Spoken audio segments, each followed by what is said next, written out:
Happy Victory Monday. Buffalo Bills Football Monday and a Victory Monday off a Sunday 1 o'clock game. Your routines, maybe they were wonderful to have those routines back. Football Monday is brought to you by Northwest Bank. For what's next, get started at northwest.com. Jeremy and Joe, Owen Parker is here as well, running the stream. Joe Callie's producing. We're hanging out off of Victory Monday after a lengthy bye week that lasted 10 years. Yep. They got back on the field, and they dominated an opponent. James Cook, 216 yards. The Bills win, and all is right in the world leading into Chiefs week. The Chiefs play tonight, so we can watch the Chiefs tonight. Yep. And then gear up for Chiefs week. But lots to get to, and we'd love to talk about it with you at 803-0550, 1-888-550-2550. I can tell you what I did this morning regarding this game. I wanted to look up one thing. It's not exactly the kind of box score stat that comes out right away, not always. Mm-hmm. I wanted to check out James Cook's next-gen stats. Okay. Because you want to look at his yards over what was expected? Yeah, yeah. Mm-hmm. So he ran for 216. How many yards over expected in this game? I think on those long runs, you typically get a lot. So I'm going to guess it's a lot. Okay. One of the reasons I like to point this out is because when the season is over, the league leader in yards over expectation will finish the season with, let me get you this number real quick. Last year, Saquon Barkley led the league in rush yards over Derrick Henry, 562 for the year. Yep. So 562 yards over expected for a running back is really good. And when we were talking in the James Cook conversations, like whether or not they should extend him, I'd pointed out many times he's a top 10 back and over expected every single year since he kind of got the job. Last season, James Cook's yards over expected was 167 for the year. Okay. In this game, it was 121. Wow. 121 yards over expected. So he's probably going over last year's number for the season at some point. Is he already over it? He is at 225. All right, he's already over it. And he leads the league. Number one. Wow. The number one running back in more than Jonathan Taylor? 203. That's crazy. Taylor has been stacking these long runs every week. Leads the league in rushing yards over expected. And that's, I mean, if you really want to dig into the Jonathan Taylor comparison, per attempt, he's number one by almost a half yard. Wow. 1.81 yards over expected per carry for James Cook. Last year in that department, the league leader was Derrick Henry. His number was lower. Mm-hmm. You have in Cook in this rushing offense, when they give him the ball and when it's at its best, he's the best back in football. Kind of. Mm-hmm. Man. It's still funny because it doesn't – you watch Bijan – and you watch Henry at times, McCaffrey, and it just pops off the screen. Cook still, to me, sometimes seems like he's jogging through the defense. But I think there is a, like, I really want to, like, appreciate the way he runs, which is, I think, more Le'Veon Bell-esque. Just let me slow play this, be patient, find my hole, slash through a gap that maybe a Ray Davis is not going to get through. Yep. There's a lot of slithering, it feels like, to his. Yeah. Like, he gets the line. If Derrick Henry is a truck, then, like, what is Cook is like a little moped that's like in and out of traffic. He gets his yards over expectation not by blasting through guys, but he's going to squeeze between two tackles and fall forward 5 yards. Right. Like, he ran so well yesterday, and I was also thinking about a call out to the old video game Tecmo Bowl, which if anybody out there is old enough to have played the original all the way back, Joe, this is where Grandpa's going to tell you a story about Tecmo Bowl.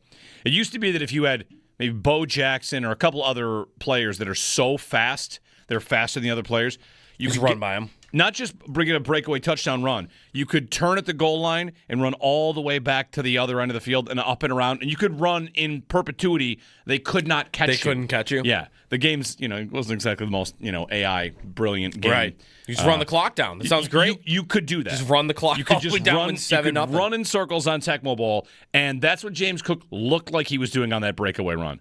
Yeah. He went to the sideline, and a few of us were like, "Whoa, what's he doing?" I'm like, "Don't step out of bounds." Yeah. He maybe came like within a yard of stepping out of bounds. He didn't, though. It was nuts. It was weird that he ran to the sideline, but an absolutely incredible performance from Cook in dominating the Panthers 40-9. Yeah. 40-9. So there's my takeaway. I wanted to look into James Cook, and sure enough, he is having every bit the year that Jonathan Taylor is having. And Jonathan Taylor's over there, the touchdowns he's putting up are really the big part of it. Right. But Cook is every bit as good as Jonathan Taylor is statistically this season so far, which is nuts. So, right.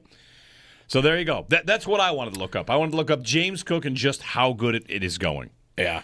The other part of the game for me that stood out was that Andy Dalton is a Buffalo hero for life. Yeah, Poor guy. He did the Bills a lot of favors yesterday. What was he doing at the end of the first half? What was he doing the entire game? I mean, right, I thought, all right, savvy veteran. We saw Flacco a couple weeks ago be this, all right, he knows the league. He knows what's going on. And the Bills just had him in a pretzel all day, didn't they? Was Hoyt that much of a difference? He did a lot in that game. He was lining up over the center, and maybe that was a pretty critical impact that the Panthers weren't ready for because, on one of those plays that Hoyt doesn't even get a stat for, he's lined up over the center, and the Bills rush 4, but because the linemen are all confused, the guard slips, and then Ed Oliver's coming in unprotected right at Andy Dalton. So I was very impressed by the Bills' defense in this game. And I don't want to fully take credit away because, you played a backup quarterback and you played the Carolina Panthers. The Panthers came into this game being able to run the ball and being able to stop the run. Through 7 games, they've been able to do that. And the Bills went right at their strengths as a team, and they did a pretty solid job on both fronts where they ran the ball at will. And then when the Panthers tried to run the ball, I think thank you, Carolina, for giving more carries to Chuba Hubbard in this game than Rico Dowdle. So they did you a little bit of a favor on that front. But in general, it was 4.1 yards per carry on 28 carries. For a team that's been running the ball really well, it's pretty solid. Yep. And you sacked the quarterback 7 times, and you got an interception on him. It was pretty much a flawless performance by the defense. Yeah, the kind of game you needed. You saw Dowdle, by the way, 8 for 54. So Hubbard, 12 for 34 was 2.8. Hubbard averaged 6.8. Yeah, we've got a real mystery here. If you're Carolina, what should we do? If only there were a way to find out which one of these guys is better. Anyway, 803-0550 is our phone number. Let's talk about it. 1-888-552-550. The Bills get off the schneid in a big way and dominate from pretty much, I don't want to say start to finish. Let's go it took a minute. Mid-first half to finish. Yeah, in the second quarter, it was 6-0. Yeah, it was dicey. They weren't really doing much. Josh said it in his post game yesterday. He did not like how they played in the first half. They had a lot of things to clean up, and then the second half is when they really, really got going. Yeah, they kick a field goal in the second quarter with, only a couple minutes in the second quarter. 13:03 of the second, it's 6-0. That's the one after the sack? Yeah. The 10-second Allen's sack? running around, someone open, running around, and then bam, sack, Prater hits the field goal. Yep. And then Carolina comes down, hits their own field goal. So it was a one-score game for a minute. Yep. I thought it was going to be low scoring for a lot of that first half yesterday. That's how the Bills were playing, right? They were running the ball, and they weren't really passing it, and they weren't really able to when they tried. But they're going to run it, and this game the clock is going to bleed, and the Bills will probably win because it doesn't look like Carolina can stop James Cook. But I don't know, not stopping James Cook was going to be 200-plus yards. Right. Thought maybe you'd have one of those 120 in a touchdown games and they won 24-9. So the run game really made it a blowout. Yep. Cook averaging 10 yards a carry through the first half. Yeah, 11 for the game. Yeah, he averaged 10 yards per carry in his first 8 carries. It was 8 for 80. Yeah. Every single time. They just kind of pitch it out wide. It was the same. Was it not? It was the same play. The same pitch play? It was the Dallas sure there's game. Slight versions of it. It's the Dallas game. 2 years ago, they ran the same draw play over and over and over and over. And yesterday, they ran the same pitch play over and over and over. They looked like the Elway Terrell Davis Broncos yesterday. That's what Cook looked like. Yeah. Terrell Davis is probably bigger and thicker than James Cook was and a little harder of a runner. But, man, that's how he would play. You said Le'Veon Bell, right? What is it? Le'Veon Bell's the guy he reminds me of. You pitch it out wide, and then you find that crease, and you are right through that thing. And that's what Terrell Davis did in that offense in the 90s when the Broncos won back-to-back Super Bowls. So, man, like, watching Cook play, it's good news that they have this explosive run game because, of course, like we saw what happened with the passing game again. But Cook out on those pitches, every time they'd pitch it to him, you'd think, like, if you were to pause right when he gets the ball and just in a group of friends in the room say, how many yards? Like 7, 12, 60? Who knows? 60. Every single one of those has the ability to pop. If you're Carolina, watching that as a Carolina fan, you're thinking every time that pitch goes out, you're just holding on for dear life. Like, are we sure they were the 8th best team against the run going into that game? Are we sure about that? I don't know. I mean, Cook on the 64-yard touchdown run, was it by the time he got the first down, there was nobody in the screen? No, nobody. Nobody that was even competitive to, like, come near him on that play. So, like, that one, I wonder how much, I mean, he had 100-something on over-expected. I'm sure a lot of it had to come on that play. Because it felt like he ran through a massive hole in the middle, and Carolina just, like, was nowhere to be found on that play. Maybe he wasn't supposed to get through the line, though. I don't remember watching that playback from the other angle. Like, what? That defense was better? Okay. I just didn't look like it. No. At all. Not at all. And Carolina, we'll see. Like, I don't know what to do with them as, like, if the Bills had done that when they did that to the Jets, part of it was, well, they did it to the Jets. Carolina had beaten Atlanta badly and had beaten Dallas. And maybe Atlanta I should take no stock in because Atlanta's just a weird team, maybe. They lose to Miami yesterday. Like, what is happening? I mean, they're missing half their players against Miami, but yeah. Sure, that's fair. But, like, I guess, is that Carolina team bad? Was that a good team on the road they beat? Like, they had a winning record. My guess is that's a Carolina team that came in 4-3 and is going to finish 6-11. You're going to win 2 games the rest of the way? That'd be my guess about Carolina, yeah. I mean, we'll see about Bryce Young, but they still play a bunch of tough-ish teams. They have 2 more against the Saints. We'll see what they do there. But the Bucs twice, the Seahawks, the Rams, the Niners, the Packers are all still on their schedule. Like, right. I think that's from 4-3 to 6-11 pretty quick for Carolina. Whatever. Who knows? It looked like a game where, you know, this isn't a good comparison because Vanderbilt's actually good now. But, like, when Alabama goes in to play Vanderbilt, who's ranked, like, 22nd, like, oh, Vanderbilt's finally good. And it's like, all right, let's see if you're actually better. And then you just pound them 40-0. Yeah. That's kind of how yesterday felt a little bit. Like, oh, yeah, you think you're improved, and then the Bills are, like, the class of the NFL still, or one of the teams. Which is how the Bills have kind of operated for a long time under Sean McDermott, right? In these games, they often pound a team. As many times as people will call and say, the Bills have a tendency to play down to their competition. It's not really the case. More often when they face a far inferior team, they bring the hammer. And they did that yesterday because, I mean, Carolina is far inferior. You could say a lot of things about the Bills. Here we are where a lot of Bills fans might feel a certain way about elements of what they do and where they probably need to get better. But how many NFL teams can have a passing game that kind of doesn't work and win by 31 points? Yeah. I mean, that's testament to, you know, the balance that they have built to some degree.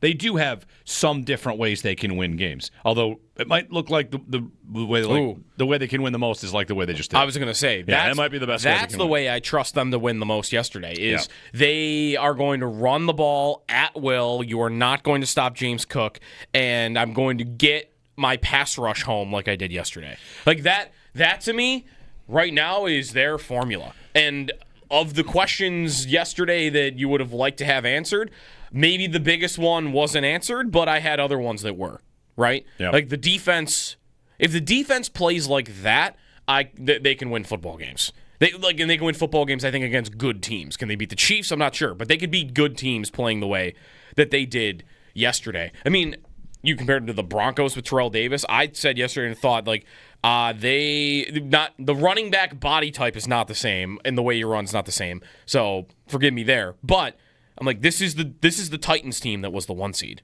The team we watched yesterday. Yeah. That's how they're trying to win is all the film guys yesterday, who are they applauding? Reggie Gilliam. Like, it's going to be a Reggie Gilliam game. all the tight ends, National Tight End Day. Like, that is how I think they can win games better than any other way, is they can line up under center and they can run the ball at will and hopefully play good defense. Like, that's the Titans from 5 years ago, basically. Of all the things I would look at and say, I'm going to pause on that one, the 7 sacks. I had someone say, like, hey, is this the pass rush that Brandon Beane envisioned having?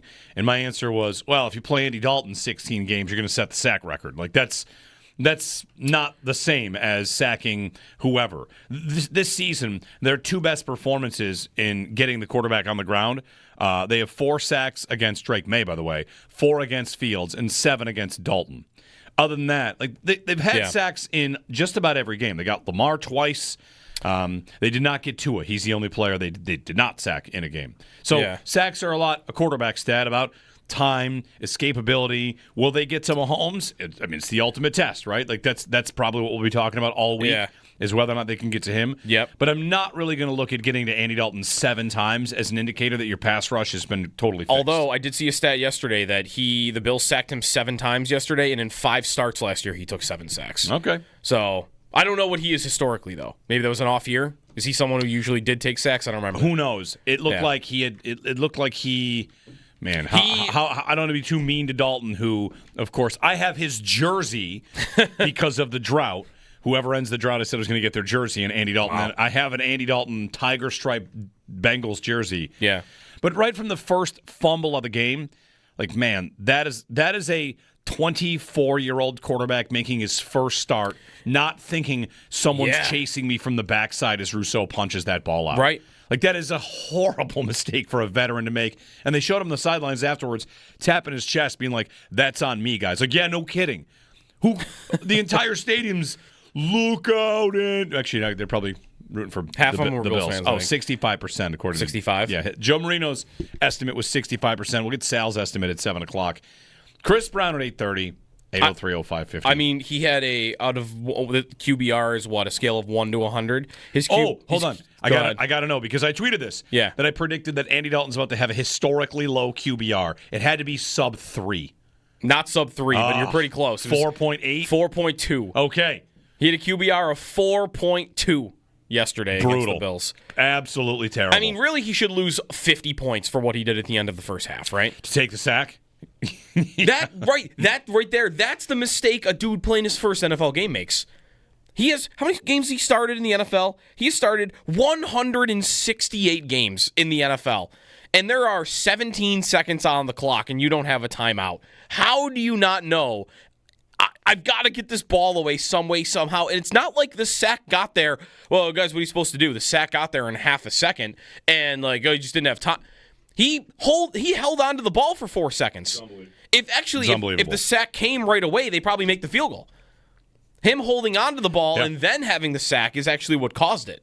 They kind of still almost made the field goal. Yeah, they did get the snap off, right? Which is amazing. Yeah. That happened. 803-0550, 1-888-550-2550. Andy Dalton. Maybe he just really likes the Bills. He just really wants to have a good relationship with Bills fans after his career is done. I mean, listen, I had the thought, did he make some sort of deal where he will help the Bills for the rest of his life? Because, man, he was just doing them so many favors yesterday.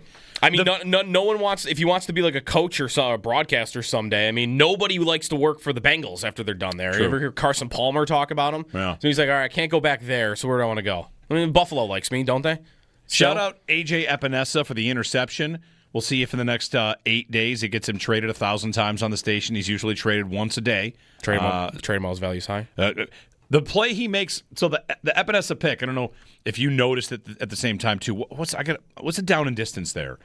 I think I got to find that. I'll find it quick. Because on that play, the Panthers have all the receivers out, and the Bills' defensive backs are 9 yards off the line. 2nd and 7. Okay, 2nd and 7. 1:58 left in the first half. 2nd and 7. They are so far off. And I watching this game thinking, man, Dalton's going to want to take this and throw it right away. And I wonder how much of that was, let's see if we can bait him into doing exactly that. Because Epinesa gets out to the kind of in the passing lane quick, just jumps. Hey, we are not covering your receivers on this play to see if we can get you to a quick throw. He did.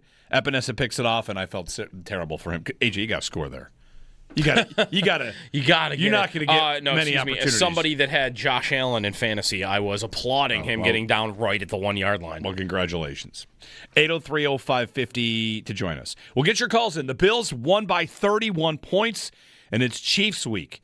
So, call us. Chiefs week on Buffalo Bills Football Monday. Can it be Chiefs week already if they still play a game before I play them? Yeah, because now tonight we're really watching. Yeah. We were going to watch because anyway. For them, it's not Bills week yet. No, that's right. It's still Commanders It's Commanders week. But we're going to really watch that game extra hard tonight. Mike in Tonawanda leads us off on Football Monday. Hey, Mike. Hey, good morning, guys. Quick thing. I was going to take issue with one thing that Joe said.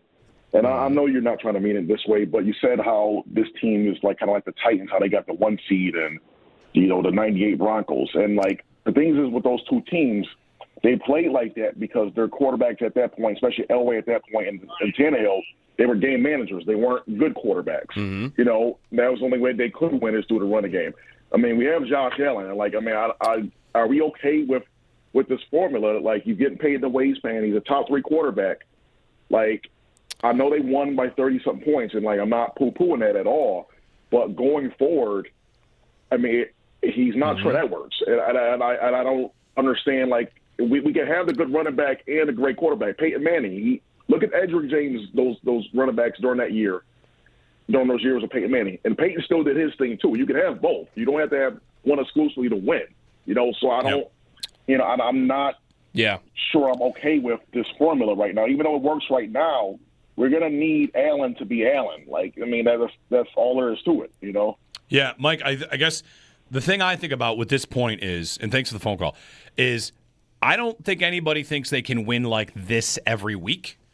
When they do, it's great to get they need to get wins to stay in the division race because New England thumped the Browns. Yep. And if you thought that was going to be a challenge for them, now they've got Atlanta who, anyway, you got to get wins. You got to stay in the race. You're trying to get the 1 seed. You're trying to win the division. The thing about it that strikes me about the passing game, and I'm sure we'll talk about it a lot today, is this.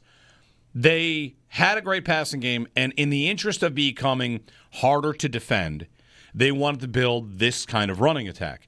Mm-hmm. And they are incredible at running the football, which kind of makes it even more amazing that think about how good your quarterback is, how good your offensive line is, how well you run the ball, how threatening your running back is. You've got all that working for you. Yeah. And passing looks really difficult. It still looks impossible. It's not supposed to look that hard, especially if the idea is if we do this really well, that means we'll do everything better. And, man, they are struggling in the passing game. And number 17 is near the top of the list of reasons why. Like, he's missed open receivers. Last week it's about turning down open ideas. So, yeah, listen, I don't disagree with you. I do not think Josh Allen is a game manager, and he is should be. But right now they are kind of using him like one. Definitely, because I do think he is absolutely way better than Ryan Tannehill by far. Yeah, don't get me wrong on that. Hot take. Probably way better than what John Elway was in his last 2 years at 37 and 38 years old. You have to tell me I didn't watch those 2 years. Those last couple years, Elway was not exactly. He was not the gunslinger he had been before. Yeah. All right, but listen, he also couldn't run. Call a spade a spade. What is he right now? What is he? How is he being used? What do the numbers look like? It's game manager numbers. He's 20th in the league in passing. Yep. He's behind Rattler, Mac Jones, Flacco, and Cam Ward. I know I want to see it too at some point. And when I compare them to the Titans, part of that is a question of I don't know if you can win big doing it this way. If you can't go into your pass game at some point, and this will be a good test of that, can you win just doing things like you did yesterday where it's just all about the run game and all about the defense? No. It's going to be harder to do it that way. It can happen, but it'll be harder. But I don't know what to tell you. Their passing game is secondary right now. This is Allen even got the question asked this way. James Cook carries this offense. That's their offense right now. It is carried by James Cook, and their best pass plays are plays that are 3 yards through the air to Khalil Shakir or our screens. Tackle, right? I'm sorry, but that's your quarterback being a game manager. For sure. That's definitely true. And the thing about can they win like this, I said this a couple weeks ago, and now we are in Chiefs week. When these two teams meet next week, Sunday, the contrast in styles is going to be like so different. Whiplash. These two teams have never been more different. That's right. Total not even whiplash. Close. Yeah. As the Chiefs are going to want to throw it 40 times, and the Bills are going to want to track stars, and the Bills are going to pound it down their faces. Yeah, it's going to be such a contrast in styles, and who knows? Meanwhile, each and every week, we're going to talk about the Chiefs a lot this week. Each and every week, New England looks like less of a, hey, look, they're having their small uprising, and maybe this is, we'll have a little race. They look a little bit more like, oh, no, they could actually win. Yeah. And win how much? Could they take out the Bills in the playoffs? The Bills and Patriots are in New England for a playoff game. Who wins? I don't know. New England looks better each week.